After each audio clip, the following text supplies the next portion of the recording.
Բարև ձեզ, Ստեփան Գրիգորյան YouTube-յան ալիքի մասնակիցներ։ Ողջունում եմ ձեզ բոլորիդ։ Այսօր հունիսի 28-ն է։ Այսօր մենք անպայման կամփոփենք, կուսումնասիրենք այն process-ները բավական ծանր, բավական խնդրահարույց, որոնք եղել են ու գնում են Հայաստանում վերջի մի շաբաթը։ Բերման ենթարկված մարդիկ, կալանավորված մարդիկ, ձերբակալված մարդիկ, նաև այդ թվում հոգևոր առաջնորդներից, այսօր առավոտ շուտ պարզ դարձավ, որ նաև կալանավորվեց 2 ամսով Միքայել arczepiskopos Աջապահյանը, բավական լարված process-ներ են գնում Հայաստանի ներսում, դրա մասին մենք խոսել ենք այս շաբաթվա ընթացքում ակտիվ, հիմա կշարունակենք, անպայման ես այսօր կասեմ, այդ թեմայից նորից կանդրադառնամ, քանի որ պաշտոնական մակարդակով կան արձագանքներ և Ռուսաստանում և Ադրբեջանում կապված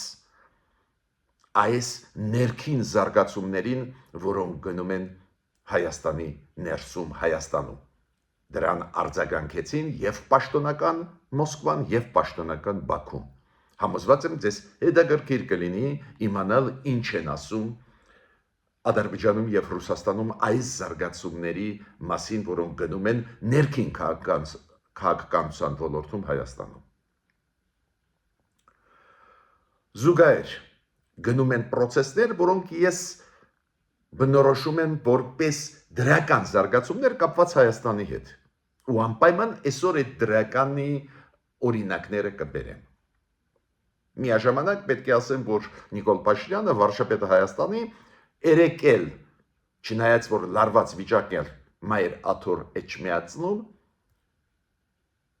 երեկել Facebook-յան իր էջում նոր մի քանի պոստեր դրեց։ Ինչ է ուզում Նիկոլ Փաշինյանը, որն է իր գլխավոր նպատակը։ Դրա մասին մենք այսօր կխոսենք։ Ուրեմն միջև սկսել է այսօրվա մեր աշխատանքը, այսօր նորից կրկնում եմ հունիսի 28-ն է, ես ուզում եմ շնորհակալություն հայտնել բոլոր մարդկանց, ովքեր բաժանորդագրվում են, լայքում են, կիսվում են, աջակցում են մեր YouTube-յան ալիքին, քանի որ այս քայլերը ձեր կողմից անչափ կարևոր է մեզ համար, որ մենք շարունակենք մեր աշխատանքը։ Շատ ու շատ բաներ, ինչ ես ձեզ ասում եմ, նորություն են հայության համար։ Շատ ու շատ բաներ, որոնք ես ասում եմ, ստուգված վերստուգված են։ Դա է պատճառը, որ եթե դուք նկատել եք, շատ ու շատ բաներ մենք ժամանակին կանխատեսում ենք, ավելի շուտ ենք ասում, քան թե այդ զարգացումները լինում են։ Ուրեմն շարունակենք մեր ինտենսիվ աշխատանքը։ Ես պետք է ասեմ, որ սկսում եմ հենց դրական օրինակներից, քանի որ վերջի օրերը մենք չունենք ժամանակ այս դրական զարգացումներին արձագանքել, սկսում եմ այդ դրական զարգացումներից։ Ուրեմն Մինսկում այս տարվա 2015 թվի ուղղակի 2 օր առաջ հունիսի 26-ին անցավ գագաթնաժողով ԵԱՀՏՄ-ի։ Բարձրագույն խորհուրդ կա ԵԱՀՏՄ-ում կամ գագաթնաժողով, որը անցավ Մինսկում։ Բոլոր պետությունների ԵԱՀՏՄ-ի անդամ Ռուսաստան, Ղազախստան, Ղրղստան, Բելարուս, բացառությամբ Հայաստանի, բոլոր երկրների ղեկավարները Մինսկ գնացին։ Միայն չգնաց Մինսկ վարչապետ Նիկոլ Փաշինյանը, որը տեսակապով ելույթ ունեցավ։ Այնտեղ մեծ նաև տնտեսական ֆորում էր, ճիշտ արեց Նիկոլ Փաշինյանը, որ ԵԱՀՏՄ-ի այդ նիստին չգնաց։ Այո, ինքը խոստում տվեց մեզ, հիշում եք, որ Բելարուս ինքը չի գնա, մինչև այնտեղ նախագահ Լուկաշենկոն է, Միջև ինքը ներողություն չխնդրի Հայաստանից իր արած հայտարարությունների, որոնք Լուկաշենկոն արեց, հիշում եք, եւ Լեռնային Ղարաբաղի կոնտեքստով, եւ կոնտեքստով կապված հարձակումների, հիշում եք, Ադրբեջանի Հայաստանի տարածքի վրա, ճիշտ արեց Նիկոլ Փաշինյանը, որ Մինսկ չգնաց։ Տեսակապով ելույթ ունեցավ, շատ վատ զգացին Ռուսաստանում, Պեսկովը ես հիշում եմ, ասում էր, որ ցավում ենք, որ չի կարող Նիկոլ Փաշինյանը գալ Մինսկ, բայց ճիշտ արեցին։ Մի քիչ ավելի ուշ ես կասեմ ձեզ, ինչ անընդհատ պահանջներ մեր առջև դնում է Ռուսաստանը, տարբեր ոլորտներում, սկսած տնտեսական, նորից խոչընդոտ մեր ապրանքներին, մեր արտադրված ապրանքներին, որոնք մտնում են Ռուսաստան, հիմա իրանք սկսում են խոչընդոտնել ստեղծել ծաղիկների առջև, մեզ Հայաստանում արտադրված ծաղիկների առջև, անընդհատ մոգունում են մեզ համար խնդիրներ, պարզ է ԵԱՏՄ-ի նկատմամբ էլ պետք է ցուցաբերենք մեր դժգոհությունը, դա միակ երաշխիքն է, որ ի վերջո Ռուսաստանը տա հնարավորություն իրեն շուկա, որ մտնեն մեր ապրանքները, քանի որ եթե փակեն այդ ճանապարհը ամբողջությամբ, Հայաստանը դուրս կգա ԵԱՏՄ-ից ու ես գիտեմ, որ Հայաստանը զգուշացրել է Ռուսաստանին։ Դա է պատճառը, որ խոչընդոտանում են, բայց վերջում ի վերջո թույլ են տալիս, որ մեր ապրանքները մտնեն Ռուսաստանի շուկա։ Դա շատ խելամիտ քաղաքականություն է։ Շատ կարևոր նորություն կապված մեր ատոմակայանի հետ, ատոմակայանի աշխատանքը երկարաձգվեց, դուք հիշում եք, խոսվում է մինչև 2036 թիվ, այո, այնտեղ անվտանգային հարցերի հետ կապված լուրջ աշխատանք տարվեց ու երկարաձգվեց մեր ատոմակայանի աշխատանքը։ Ես թրուցիկ ասել եմ, որ Արարատ Միրզոյանը վերջի 3 օրը գտնվում էր Չինաստանում, իրոք շատ կարևոր այցելություն էր, հաշվի առնելով Չինաստանի դերը աշխարհում, էտել տնտեսական կոմունիկացիոն հարցերում, Արարատ Միրզոյանը այնտեղ են իրան ընդունեց Չինաստանի արտգործնախարար, շատ կարևոր այցելություն էր, նաև պարզ է Արարատ Միրզոյանը այլ տեղերում եղել էր, օրինակ իրանց կարևորագույն ինստիտուտներից, վերլուծական կենտրոններից մեկում է եղել, ես երբ որ Չինաստանում էի, դուք հիշում եք, ես ձեզ պատմել եմ, 3 անգամ եղել եմ խոշորագույն ֆորումներում, այս ինստիտուտներից մեկը վերլուծական, նաև ես եղել եմ, ինձ հրավիրել են, անչափ կարևոր են։ Չինաստանում այդ ինստիտուտները կապված են պետության հետ, իրենց գիտության ակադեմիայի հետ կապված են, միաժամանակ ժամանակակից ինստիտուտ են, արձագանքում են օպերատիվ զարգացումներին, շատ ողջունելի է, որ Արարատ Միրզոյանը հանդիպեց։ Արարատ Միրզոյանը նաև Պեկինում հանդիպեց, ունեցավ հանդիպում Շանխանյան համագործակցության կազմակերպության գլխավոր քարտուղարի հետ։ Դուք գիտեք, կենտրոնը այդ կազմակերպության գտնվում է, քարտուղարությունը գտնվում է Չինաստանում։ Դա էլ կարևոր հանդիպում է։ Այո, մենք անդամ չենք Շանխանյան համագործակցության կազմակերպության, մենք ունենք գործընկերի կարգավիճակ ու այս մեխանիզմները ուղղակի պարտավոր եք օգտագործել դիվերսիֆիկացիա անելու համար մեր տնտեսությունը, մեր առևտուրը,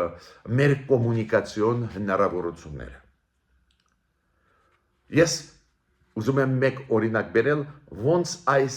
տարբեր միջազգային ինստիտուտները, պետությունները օգտագործում են ու պայքարում են իրանց շահերի համար։ Ուրեմն այդ Շանխանյան համագործակցության կազմակերպության պաշտպանության նախարարների նիստը կայացավ 2 օր առաջ։ Ու հենց Չինաստանում, բայց ոչ թե Պեկինում, այլ քաղաքում։ Ու դուք կարող ասել, դե մենք անդամ չենք, վերաբերվում է մեզ այդ նիստը պաշտպանության նախարարների Շանխանյան կազմակերպության, ես պետք է ասեմ, որ այդ կազմակերպությունում ոչ միայն Չինաստան, Ռուսաստան ու 5 կենտրոնական ասիական երկրներ, դուք գիտեք հիմա Իրանն էլ այդ կազմակերպության անդամ է, Պակիստանը, Հնդկաստանը ընդլայնվեց այդ կազմակերպությունը ու Հնդկաստանը պահանջեց, որ ռեզոլյուցիայի մեջ, բանաձևի մեջ, որը այս հանդիպման արդյունքում պետք է ընդունվեր, անպայման ֆիքսվի, որ Պակիստանը օգտագործում է ահաբեկչական խմբեր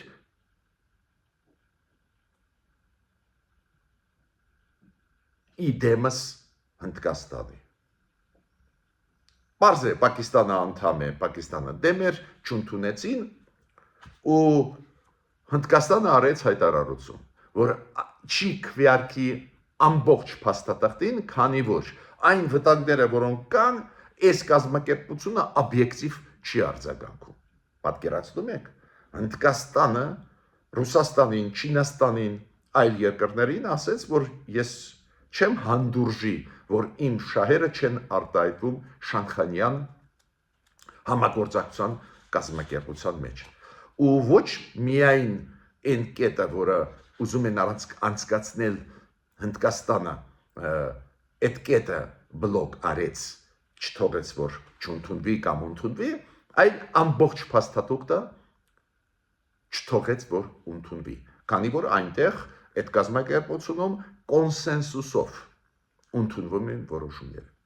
Այս փայլուն օրինակ է, ոնց պետք է պայքարել։ Բարեբախտաբար մենք էլ սովորեցինք պայքարել, դանդաղ սովորում ենք, բայց սովորում ենք, հիշում եք, հապկում մենք սառեցրեցինք մեր անդամակցությունը, քանի որ հապկը չարտահայտեց օբյեկտիվ այն հարձակումը, որը Հայաստանի տարածքի վրա էր։ Հնդկաստանը հիմա ինչ է ասում, Պակիստանից եկած ահաբեկչական խմբերը հարձակվեցին Հնդկաստանի վրա։ Ոնց դուք կարող եք ֆիքսել դա հռչակագրում։ Դե Պակիստանը այլ կարծիք ունի, բայց իրենք ասում են, բայց այդ ահաբեկչական ակտը եղել է, ամբողջ աշխարհը տեսել է։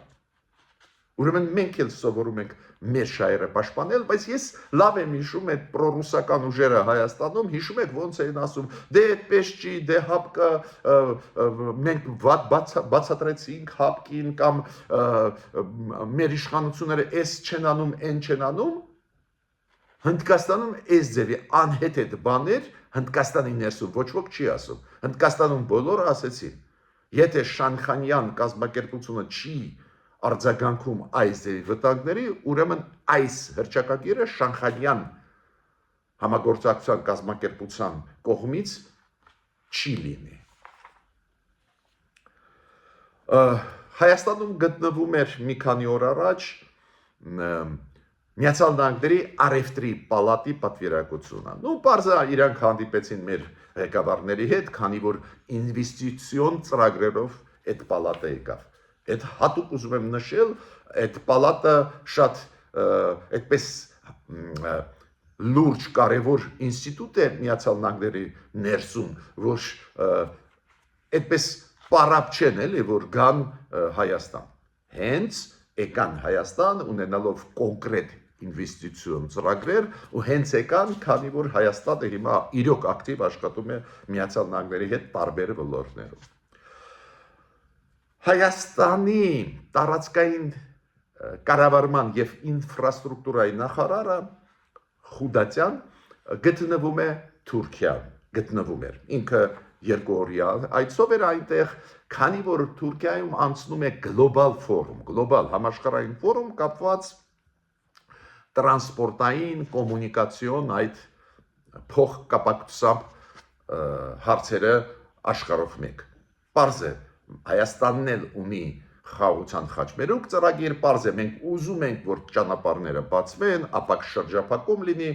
ու պարզ է, որ ճիշտ է, որ մասնակցել ենք բարձր մակարդակով, նախարարի մակարդակով, հենց այդ ամենաբարձր մակարդակներ այդ ֆորումում։ Բոլոր պետությունները համապատասխան նախարարներին ուղարկեցին։ Անչափ կարևոր է, միանշանակ կարելի է ողջունել ու տրանսպորտի նախարարը Թուրքիայի ընդունեց մեր տրանսպորտի կամ կոմունիկացիաների եւ տարածքային կառավարման մեր նախարարին։ Միանշանակ դա ողջունում եմ։ Քանի որ ես երեք լսեցի ձայներ, այս թուրքերի հետ ինչ են անում, ուրեմն պետք է դեր իմանանք ինչի մասին է խոսքը, հետո քննադատեք, չհամաձայնվեք։ Դա գլոբալ ֆորում է Թուրքիայում, համաշխարհային ֆորում։ Այս ֆորումը տարբեր երկրներում անցնում է, այս անգամ Թուրքիայում։ Ու ոնց Հայաստանը չգնար, երբ որ դա կապված է հենց ապաշրջափակման հարցերի հետ, ոչ միայն մեր տարածաշրջանում, տարբեր երկրագնդի տարածաշրջաններում։ Հայաստան գալիս է Կայա Կալասը։ Հիշում եք, մեծ աղմուկ էր, որ դա Կայա Կալասը գնաց Բաքու, մի քանի օր առաջ հեռախոսազրույց ունեցավ Բայրամովի հետ, մինչև այդ Բրյուսելում Արադ Միրզոյանը Կայա Կալասի հետ հանդիպեց։ Հիմա Կայա Կալասը գալիս է Հայաստան, դա շատ լավ է, բայց Ռուսաստանը չի կարող հանգիստ նայել այս դիվերսիֆիկացիոն քաղաքականության, որը վարում է Հայաստանը։ Տարբեր ոլորտներում, նաև առևտրի, նաև կոմունիկացիաների, նաև էներգետիկայի ու Ռուսաստանի փոխվարչապետ դուք գիտեք Օվերչուկը, որը շատախոս դարձավ վերջի ժամանակներս, անընդհատ ասում է, որ ԵԱՏՄ-ն չի համընկնում Եվրոմիության խաղի կանոնների, Հայաստանը պետք է ընտրություն կատարի, մինչդեռ Հայաստանը պաշտոնական դիմում չի գրել Եվրոմիության անդամ դառնալու։ Ինչի մասին է խոսքը։ Անընդհատ իրենք բզում են այդ հարցերը, բացատրեմ ինչու։ Նույն Օվերչուկը գիտի, որ Կայա Կալասը գալիս է Հայաստան։ Կայա Կալասը այդ արտգործնախարարն է Եվրոմիության։ Պարզ է, չէ՞, ինչ պետք է։ Ավելի սերտ համագործակցություն կլինի։ Շատ հավանական է, որ իր այցելության ժամանակ կստորագրվի մեզ Հայաստանի ու Եվրոմիության միջև շատ կարևոր փաստաթուղթ, որը կոչվում է SEPA+, գումարած։ SEPA-ն այն կարևոր պայմանագիր է, որը վաղուց մենք ստորագրել ենք, վավերացրել ենք ու իրականացնում ենք Եվրոմիության հետ, բայց բոլորը գիտեն, մեր հարաբերությունները Եվրոմիության հետ ավելի սերտ են։ Նաև ռազմատեխնիկական ոլորտում սկսվեց համագործակցություն, վիզա լիբերալիզացիա հարցերում, ու պարզ է պետք էր նոր փաստաթուղթ SEPA-ին գումարած, որը կարտահայտի այդ նոր սերտ համագործակցություն։ Ճիշտը ձեզ ասեմ, քանի որ պարբերաբար մենք հանդիպում ենք պաշտոնյաների հետ, մենք գիտեինք, որ այդ փաստաթուղթը պատրաստ է, այո, այդ փաստաթուղթը պետք է ընդունվի բոլոր պետությունների կողմից, բայց նախնական բոլորը համաձայնություն տվեցին ու մնաց մոտ ժամանակները ստորագրել այդ փաստաթուղթը ու Կայա Կալասը գալիս է հենց դրա համար, որ հայտարարի այս առաջընթացի մասին, պարզ է Ռուսաստանում դա գիտեն։ Ռուսաստանում դա գիտեմ ու անընդհատ Օվերչուկը հիշեցնում է, ավելին Օվերչուկը ինչ ասեց փոխվարչապետը Ռուսաստանի, որ մենք օֆիցիալ նամակ ենք ուղարկում Հայաստանի փոխվարչապետին Մհեր Գրիգորյանին, որ անընդունել է այդ համագործակցությունը։ Ու ես մի հարց մենակ ուզում եմ տալ պարոն Օվերչուկին։ Դուք ինչ է մտածում եք, որ Հայաստանում գրագետ մարդիկ չկան։ Խի եք մեզ ձեր առնում։ Վրաստանը, Ադրբեջանը, իրանք ԵԱՏՄ-ի անդամ չեն։ Իրանք ԵԱՏՄ-ի անդամ չեն։ Ինչի եք դուք իրանց հետ առևտուր անում։ Վրաստանը ասոցիացիայի մեջ է Եվրոմիության հետ, բայց թափով առևտուրը Ռուսաստան-Վրաստան գնում է, թափով Ադրբեջան Ռուսաստան գնում է։ Այդ ինչու իրանց դիտողություն չենք անում։ Մենք ԵԱՏՄ-ի անդամ ենք։ Գիտեք, այդ Ռուսաստանի կողմնակալ ոչ օբյեկտիվ քաղաքականությունը իրոք նյարդացնում է, իրոք զզվացնում է, ուրիշ բառ չունեմ ասելու։ Մյուսը, ես պարբերաբար ձեզ ասում էի, որ հապկում, որտեղ որ մենք սառեցրել ենք մեր հարաբերությունները, այդպես չի, որ մեզ մոռացել են։ Պարբերաբար, մոտավորապես մի շաբաթ առաջ, օրինակ, հապկից եւ Ռուսաստանից, Ռուսաստանը փոխարտգործնախարարի մակարդակով ասեց, որ այդպես չի անցնի, էլի դուք փող չեք մուծում, դա հետևանքներ ձեզ համար կունենա, վախացնում են։ Ես էլ իրենց ասում եմ,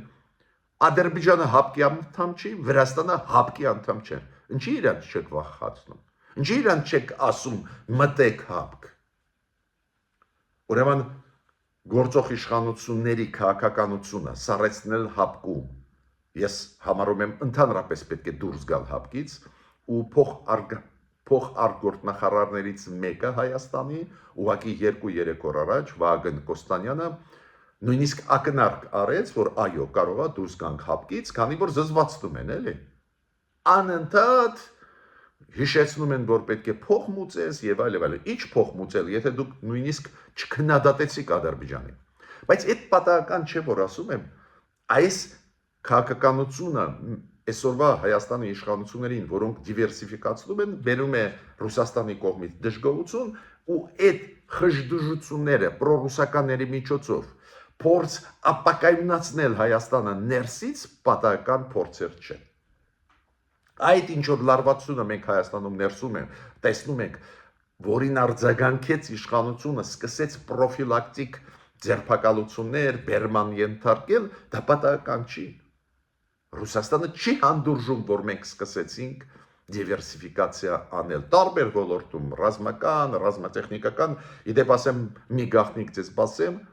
որ Հայաստանը ոչ միայն Ֆրանսիայի եւ Հնդկաստանի հետ լուրջ ռազմական համագործակցություն ունի։ Նաեւ էլի լուրջ երկիր կա, չեմ ուզում ասել անունը, ու դա պարզը մտահոգում է Ռուսաստանին։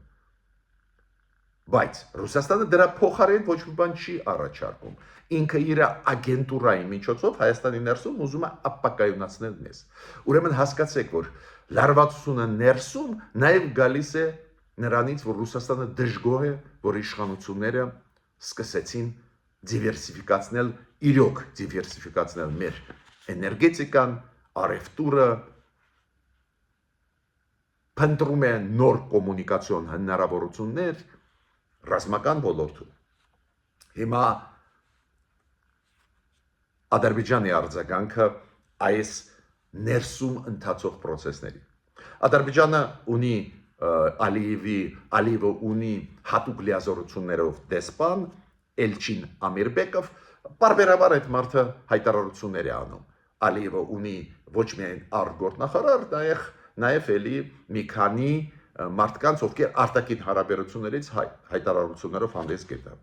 Ու երեք Էլչին Ամիրբեկովը հանդես եկավ հայտարարությամբ, որ Հայաստանի հետ իրոք աշխատանք կատարվեց, իրոք պատրաստվեց պայմանագիր, որը պատրաստ է ստորագրման, բայց ինքը ասեց Հայաստանը պետք է այնուամենայնիվ մի քանի քայլեր անի։ Ու կրկնեց այն պահանջը, որ սահմանադրությունը պետք է փոխվի, բայց այս անգամ ինքը ասեց. մենք տեսնում ենք, որ Հայաստանում ռևանշիստները փորձում են գալ իշխանության, դիրքերը գործող իշխանությունների Հայաստանում թույլատրել են, մենք չգիտենք ինչով կավարտվեն 2026 թվականի ընտրությունները, ուրեմն հանրակվեն մեզ համար անհրաժեշտ է, որ հանրակվեով հայ ժողովուրդը ասի, որ հրաժարվում է Ղարաբաղից, Լեռնային Ղարաբաղից։ Դու գիտեք, այդ շինծու պահանջը մեր սահմանադրությունը ոչ մի տարածքային նկարտումներ չունի Ադրբեջանի նկատմամբ, բայց Ադրբեջանը անընդհատ ուզում է նոր երաշխիքներ ստանալ, որ Լեռնային Ղարաբաղի հարցը փակ լինի։ Ու տեսակ, երանգը պահանջի փոխվեց։ Եթե նախինում իրանք ասում են փոխեք ձեր սահմանադրությունը, որ մենք հանգիստ լինենք, հիմա ասում են չէ, փոխեք, քանի որ մենք չգիտենք ինչ կլինի ձեր ընտրությունների ժամանակ 2026 թվականին։ Նաև գումարվեց նոր նախապայման, ինքը ասեց Հայաստանը զենք զինամթերք է առնում մեծ քանակությամբ, Հայաստանը պետք է հրաժարվի դրանից։ Ես նորից կրկնում եմ, ես ունեմ ինֆորմացիա, որ մեր պաշտպանության նախարարությունը լավ, էֆեկտիվ աշխատում է, նաև զենք զինամթերք ձեռք բերելու համար այդ արվում է պաշտպանելու Հայաստանը։ Մենք ոչ ոքի վրա չենք պլանավորում հարձակվել։ Այդ ինֆորմացիան ստույգ ինֆորմացիա, ոչ միայն Ֆրանսիայի եւ Հնդկաստանի հետ մենք հիմա լրջագույնս աշխատում ենք զենք զինամթերք ձեռք բերելու հարցում։ Բարձը Ադրբեջանը իր խողովակներով ունի այդ ինֆորմացիան ու բարձը Ադրբեջանը մեզանից պահանջում է, որ զենք զինամթերք ձեռք չբերենք։ Տեսեք, ինչ արձագանք տվեց Բաքուն, Ադրբեջանը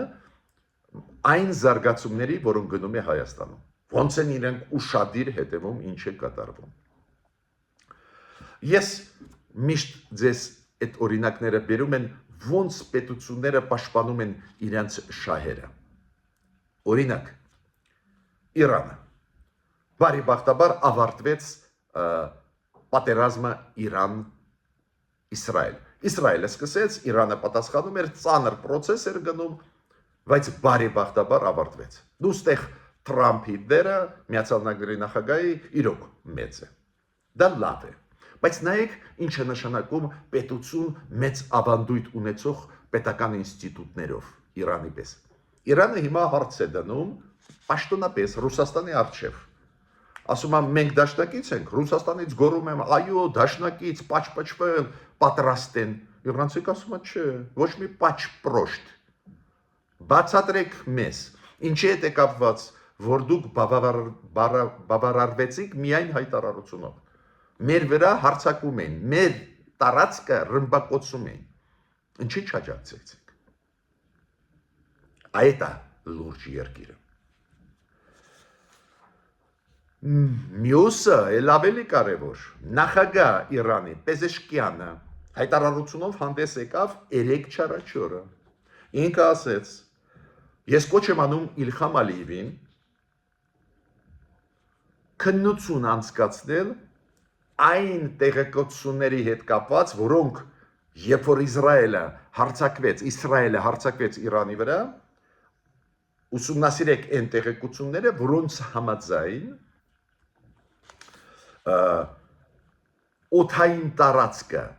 Ադրբեջանի օգտագործվում էր հարվածելու Իրանը։ Ստեղ առաջի հերթին ԱԹՍ-ների մասին է խոսքը, Պեզեշկյանը ԱԹՍ-ների մասին է ասում, հիշում եք կային ինֆորմացիան, որ Նախիջևանից, Ղարաբաղի տարածքից, Ադրբեջանի տարածքներից այլ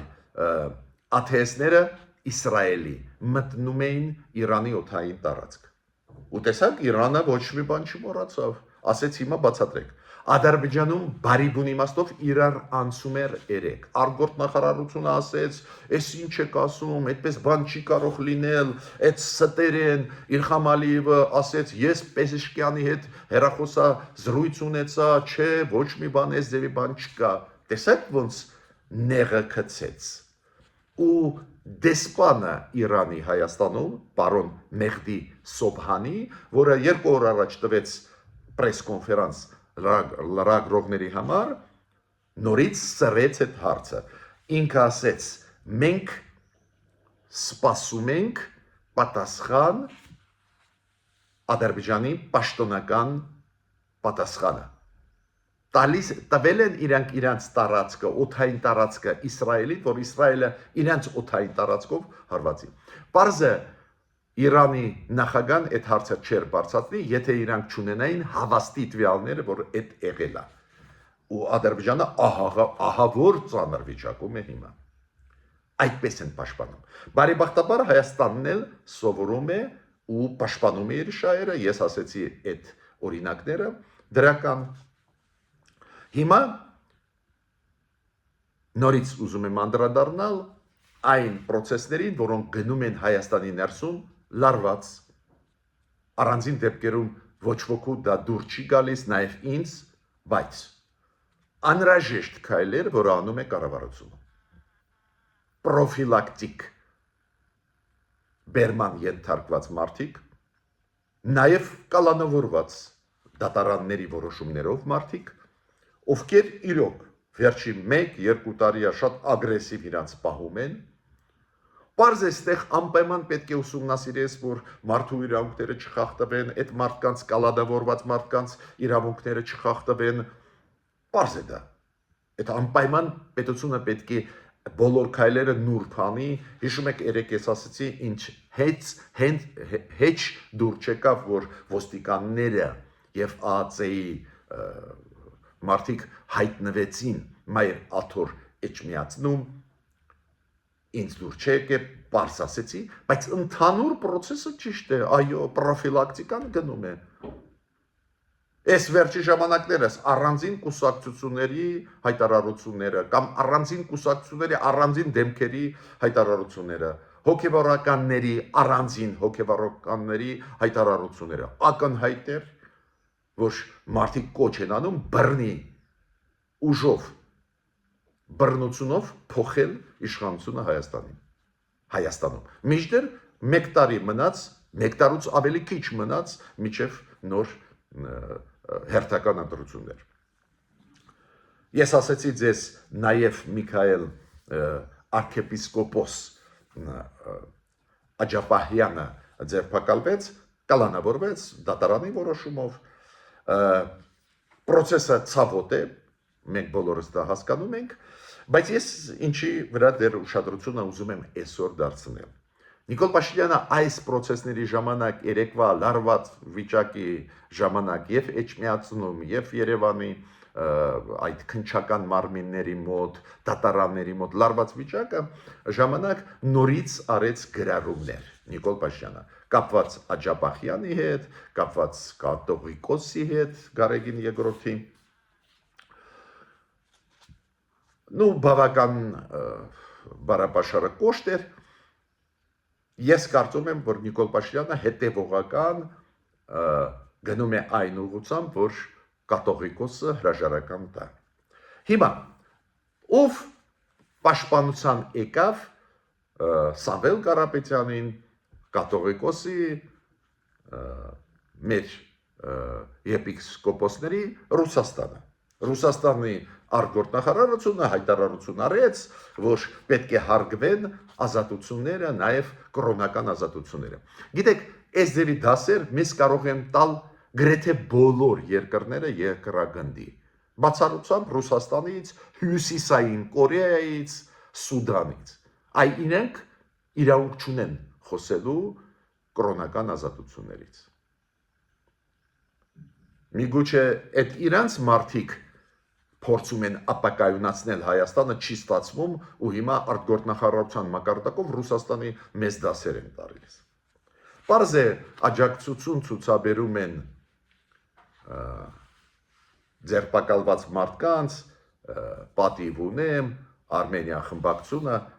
պրոռուսական ուժերը։ Իդեպ ասեմ, ձեզ Աջապահյանը հրաժարվեց լինել վարչապետի տեխնացու։ Դուք գիտեք, impeachment, անվստահություն հայտնելու հետ կապված ինչ որ խմորումներ ազգային ժողովում գնում են, իմ կարծիքով ոչ մի արդյունք դա չի տա, բայց խոսակցություններ գնում են ու Աջապահյանին առաջարկեցին, որ ինքը համաձայնվի վարչապետի տեխնացու լինի, ինքը հրաժարվեց։ Ռուսաստանից, օրինակ, Ռուսաստանի հայերի միությունը աջակցություն հայտնեց այն մարդկանց, ում ձերբակալեցին, նաև Սամվել Կարապետյան, նաև մեր մի քանի եպիսկոպոսներին։ Ես տեսնում եմ այս աջակցությունը գալիս է միայն պրոռուսական ուժերից, նաև ՀԱԿ-ից, Լևոն Զուրաբյանը ելույթ ունեցավ։ Դες բոլոր պրոռուսական ուժերից աջակցությունը այդ process-ին տրվում է։ Ու այս աջակցության ֆոնին պարզ է, մենք մարդիկ, ովքեր ժողովրդավարության կողմնակից ենք ինտեգրվելու Եվրոմիությանը,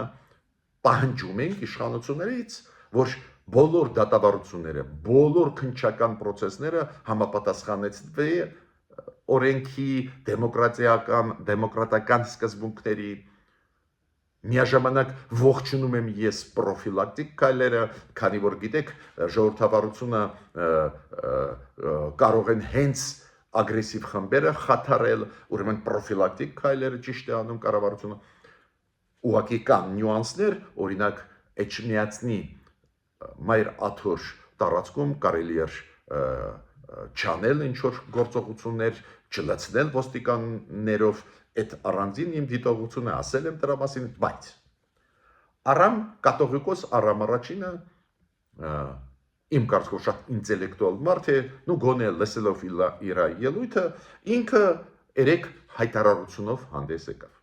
Այդ հայտարարությունը բավական իմ կարծիքով հավասարակշռված հայտարարություն էր, բայց ես ունեմ կատողիկոս Արամ մեկին առաջինին հարց։ Այդ երբ որ Պուտինը մեդալ էր տալիս Գարեգին երկրորդին, մեր կատողիկոսին, ինչի դուք խորհուրդ չտվեցիք չվերցնել այդ մեդալը։ Էդ էլ ինքը տվեց երբ մեդալ կատողիկոսին, երբ որ Ռուսաստանը հանձնեց Արցախը Ադրբեջանին։ Ոստեղ անվիճելի հարց է։